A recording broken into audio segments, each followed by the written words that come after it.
Hey, kindergarten, when I saw that Miss Seeley and Mrs. Lefevre were reading you stories, I had to get in on the action. I love reading stories, and this is one of my favorite stories from my childhood. My mom bought me this book. My mom read this book to me. It's called The Big Tidy Up.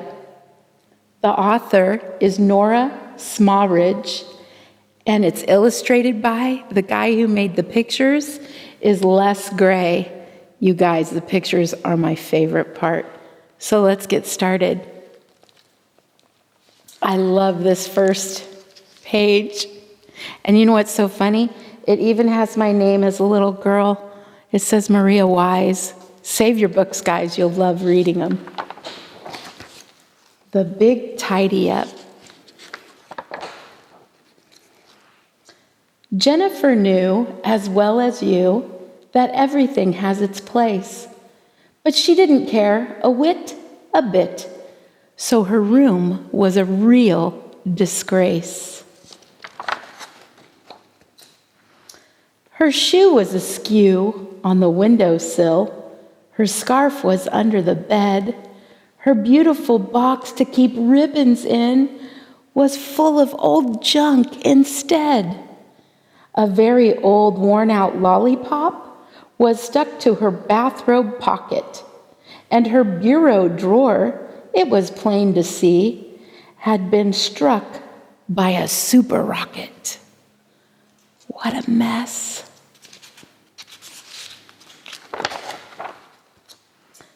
Jennifer's mother looked in one day, and her smiles all turned to gloom. She couldn't disguise her shocked surprise at the state of Jennifer's room. Your new blue sweater is not the thing to try on the cat, she said. Why is your doll on the closet floor? And what is that lump in your bed? You must like to live in a mess, I guess, with your things all every which way. So I won't touch your room with my mop and a broom from now until Christmas Day. But we don't want people to see this room with your things all lying about. So on Jennifer's door, she quickly hung a very big sign, "Keep out." Whoops.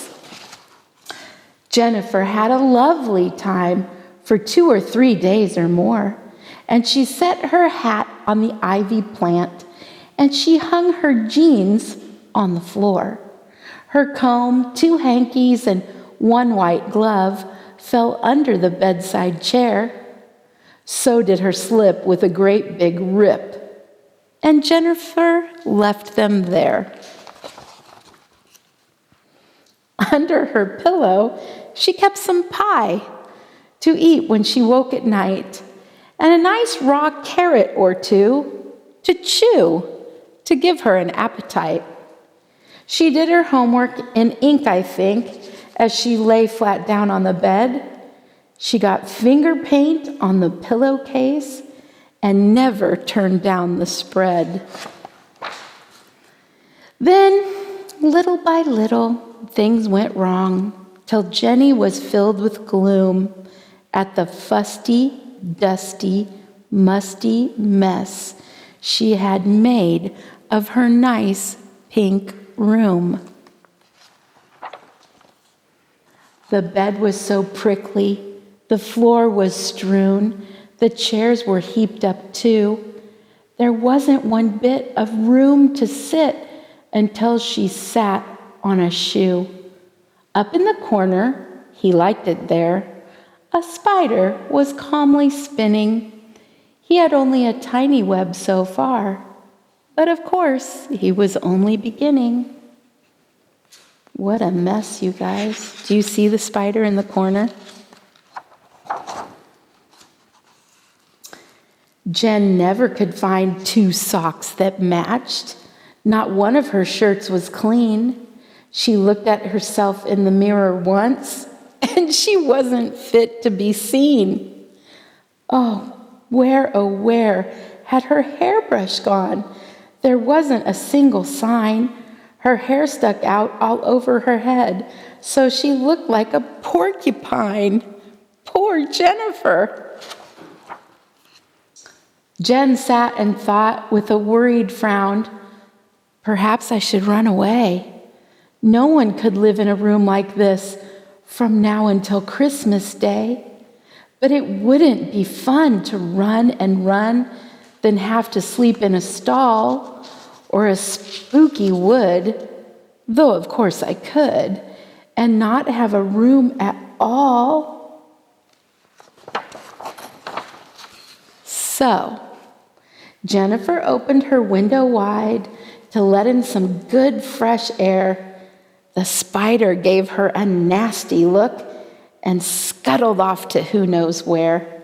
And then Jen picked up stuff, blew away fluff, shook out the mat, hung up her hat, swept the floor, tidied the drawer, made the bed, smoothed the spread, and worked for most of the day until every last thing was put away. And at last, when her room was neat as a pin, she hung up a very big sign, "Come in."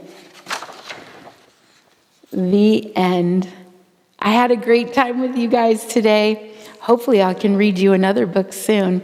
Bye.